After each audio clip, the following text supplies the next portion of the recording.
Well, thank you very much.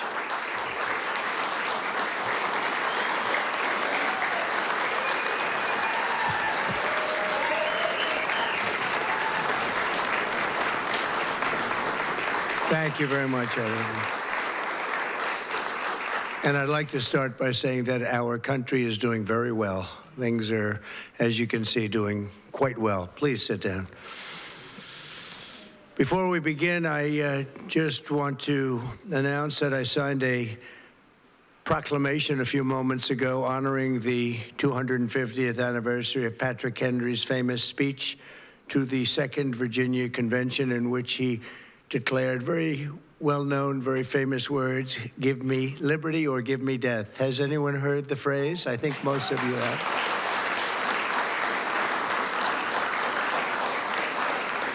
And moments ago, I also signed an executive order to dramatically increase production of critical minerals and rare earths. It's a big thing in this country, and as you know, we're also signing agreements in various locations to unlock rare earths and minerals and lots of other things all over the world, but in particular, Ukraine. We're doing very well with regard to Ukraine and Russia. And one of the things we are doing is signing a deal very shortly with respect to rare earths with Ukraine, which they have tremendous value in rare earth, and we appreciate that. And we spoke yesterday with, as you know, President Putin and President Zelensky, and we would love to see that come to an end, and I think we're doing pretty well in that regard. So hopefully we can save thousands of people a week from dying. That's what it's all about. They're dying so unnecessarily, and I believe we'll get it done. We'll see what happens, but I believe we'll get it done. Today we take a very historic action that was 45 years in the making. In a few moments, I will sign an executive order to begin eliminating the Federal Department of Education once and for all.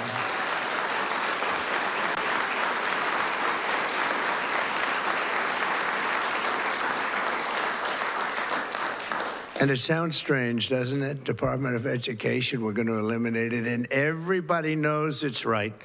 And the Democrats know it's right, and I hope they're going to be voting for it, because ultimately it may come before them, but everybody knows it's right, and we have to get our children educated. We're not doing well with the world of education in this country, and we haven't for a long time.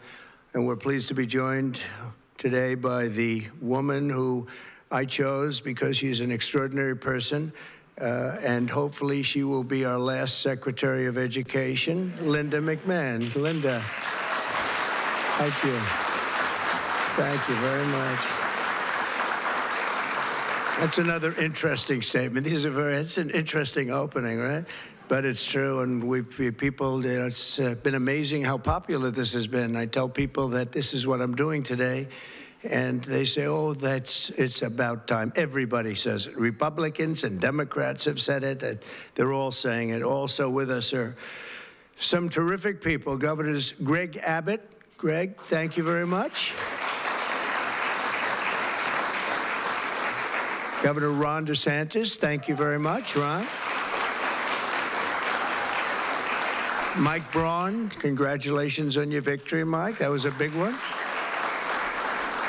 Mike DeWine, thank you very much, Mike. Jeff Landry. Jeff, thank you very much, Jeff. Bill Lee, thank you. Governors, all governors. Brad Little. Brad, thank you very much. Where are you, Brad? Hi, Brad.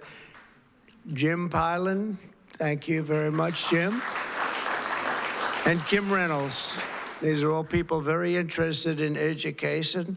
And I even see Dan Patrick over there, my friend Dan Patrick. We're joined also by Representatives Tim Walberg and Virginia Fox, Rick Allen, Michael Rulli, and again, Dan Patrick. Thank you very much, Dan. You've been a great friend of ours.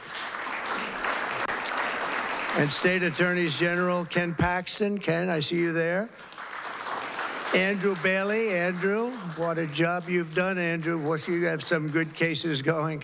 You've done a great job. Thank you very much. and co-founder of Moms for Liberty, Tiffany Justice. She's been a hard worker. Thank you. Thank you, Dave. Thank you, Tiffany. When President Carter created the Federal Education Department in 1979, it was opposed by members of his own cabinet, as well as the American Federation of Teachers, the New York Times editorial board, and the famed Democrat Senator Daniel Patrick Moynihan. History has proven them right, absolutely right. After 45 years, the United States spends more money on education by far than any other country, and spends likewise by far more money per pupil than any country, and it's not even close. But yet we rank near the bottom of the list in terms of success.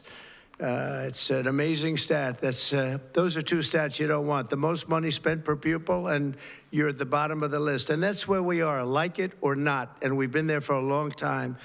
70% of eighth graders are not proficient in either reading or in math, 70%. 40% of fourth graders lack even basic reading skills, can't read. Students in our public elementary and middle schools score worse in reading today than when the department opened, by a lot. In Baltimore, 40% of the high schools have 0 students who can do basic mathematics. Not even the very simplest of mathematics. I said, give me your definition of basic, and they're talking about like adding a few numbers together. Despite these breathtaking failures, the department's discretionary budget has exploded by 600% in a very short period of time, and it employs bureaucrats in buildings all over Washington, D.C. And as a former real estate person, I will tell you, I ride through the streets of Washington and it says Department of Education, Department of Education. I said, how do you fill those buildings? It's crazy what's happened over the years. I'm pleased to report that after offering these federal employees 2 generous buyout options, and they were very generous, and they're good people, but they were very generous. My administration has initiated a reduction in force, and we're already cutting numbers that were really surprising to a lot, that we were able to do it so successfully. And we've cut the number of bureaucrats in half. 50% have taken office, which is great. Thank you. Under the action I'm taking today, a small handful of Democrats and others that we have employed for a long time, and there are some Republicans, but not too many, I have to be honest with you. But the department's useful functions, and such as, and they're in charge of them: Pell Grants, Title I funding, resources for children with disabilities and special needs will be preserved, fully preserved. They're all going to be so. If you look at the Pell Grants, supposed to be a very good program. Title I funding and resources for children with special disabilities and special needs, they're going to be preserved in full and redistributed to various other agencies and departments that will take very good care of them. And it's very important to Linda, I know, and it's very important to all of us. But beyond these core necessities, my administration will take all lawful steps to shut down the department. We're going to shut it down, and shut it down as quickly as possible. It's doing us no good. We want to return our students to the states, where just some of the governors here are so happy about this. They want education to come back to them, to come back to the states, and they're going to do a phenomenal job. You know, if you look, Denmark, Norway, Sweden, I have to tell you, I give them a lot of credit. China's top 10. And so we can't now say that bigness is making it impossible to educate, because China is very big. But you have countries that do a very good job in education. And I really believe, like some of the governors here today, from states that run very, very well, including a big state like Texas, but states that run very well are going to have education that will be as good as Norway, Denmark, Sweden, and those top, Finland, those top countries that do so well with education. I think they'll do every bit as well. And what do you think about that, Governor? Do you agree? I think so. Ron, do you agree? I think so. Florida? Iowa? That's right. I really believe that. They'll be as good as any of them. And then you'll have some laggards, and we'll work with them. and we can all tell you who the laggards will be right now, probably, but let's not get into that. But we'll work with them, and we're going to make them, they'll do a job. I think they'll do a job, and they'll go to sections of the state. For instance, New York, you'll have a Manhattan, and you'll have a Suffolk County, and you'll have Nassau County, and you'll have Westchester County. You'll do 4 or 5 or 6 of them. You have upstate New York, and those counties, I think, are going to do very well. And I think ultimately Manhattan should do very well. But we'll break it down into sections, and I think it'll be really, really good. And they're going to be probably the tougher ones, but I think they have a chance to do really well.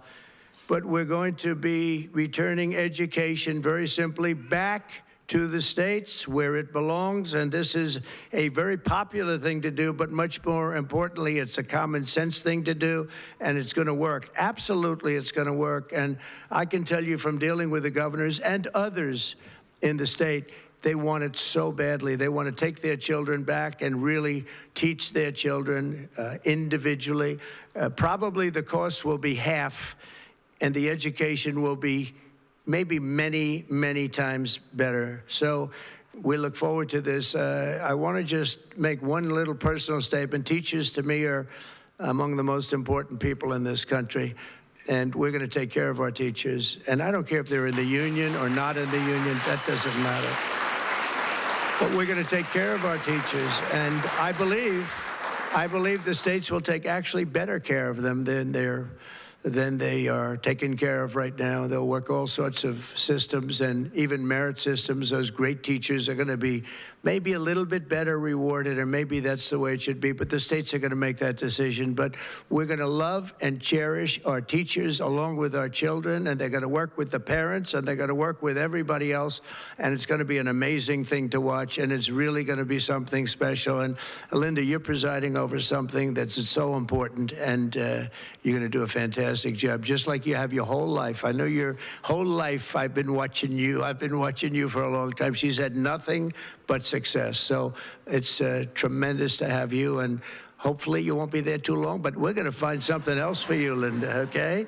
So this will conclude what we are talking about with respect to our most cherished group of people, and that's our children. We want to have our children well educated. We want them to love going to school. We have examples of it. Look at those beautiful, bright-eyed faces. They are so smart. They're so smart. And with that, I'm going to come down, and we're going to sign a very important document, and we're going to be on our way. People have wanted to do this for many, many years, for many, many decades. And I don't know, no president ever got around to doing it, but I'm getting around to doing it, so thank you very much.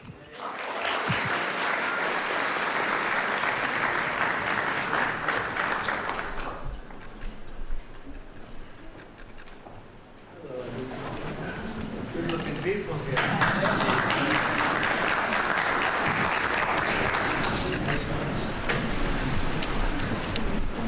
Should I do this? I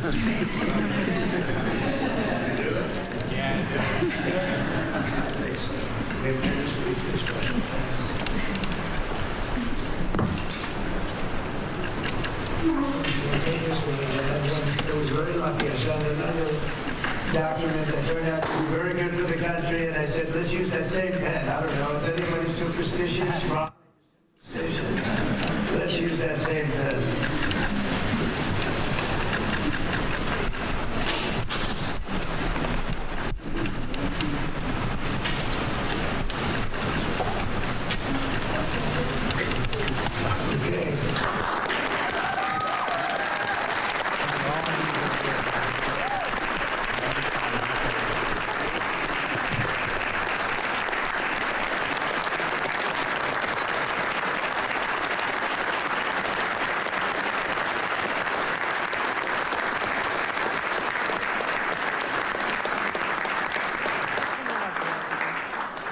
Can you come up just to say? That's good. Very important, big factory here. Good luck. Good luck, sir.